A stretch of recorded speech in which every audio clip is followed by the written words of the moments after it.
guys! Welcome back sa aking vlog. Ngayon ay pag-usapan natin ang tungkol sa UWA. Kung ano ba ang ginagawa sa UWA, training bago ka umalis papuntang abroad.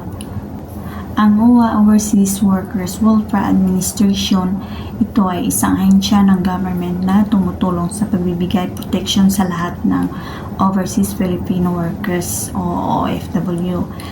Sila ang nag-aalaga sa kapakanan ng mga Filipino na nagtatrabaho sa ibang bansa. May mga program sila tulad ng insurance, scholarship para sa mga anak ng OFW, tulong pinansyal and integration program kung gusto mo magsimulang negosyo kapag bumalik ka sa Pilipinas.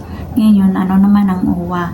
Training o mas kilala bilang Pre-Departure Orientation Seminar or PDOS.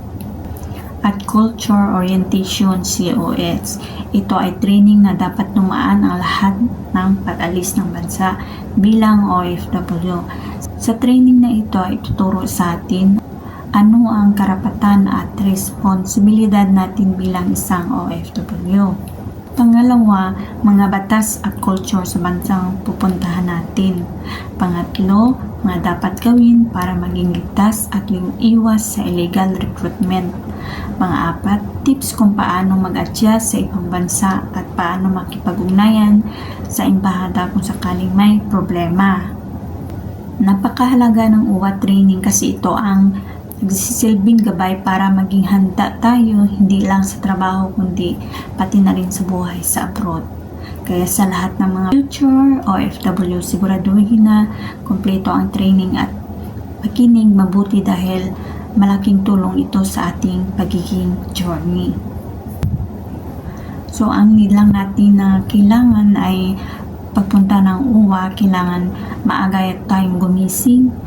Kung halimbawa traffic sa inyong lugar, siguraduhin na makarating kayo ng 6 o'clock or 7 kasi maraming na nakapila doon sa UWA. Hindi lang kayo ang magti-training kundi iba't ibang mga country din. So, dapat naka-ready kayo, nakakain kayo para pagdating doon pila na agad.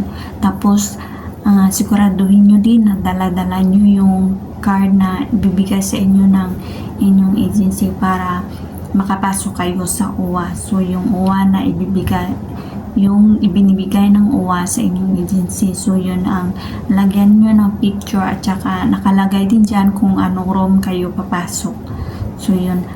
Pagdating doon, makinig lang kayo sa lecture at saka siguro may kunting exam lang. Tapos, pagkatapos nun ay makakuha na agad kayo ng certificate or sila na mismo ang magpapadala sa agency ninyo.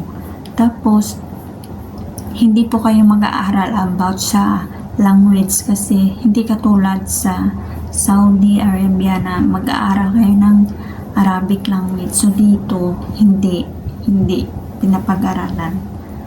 So, yun po ang ginagawa sa UWA training. Nalilito ka ba kung anong program ang para sa'yo? O baka may problema ka abroad at hindi mo alam kung sino ang iyong lalapitan. Kami ang sagot dyan. Tawag na sa OWA Hotline 1348.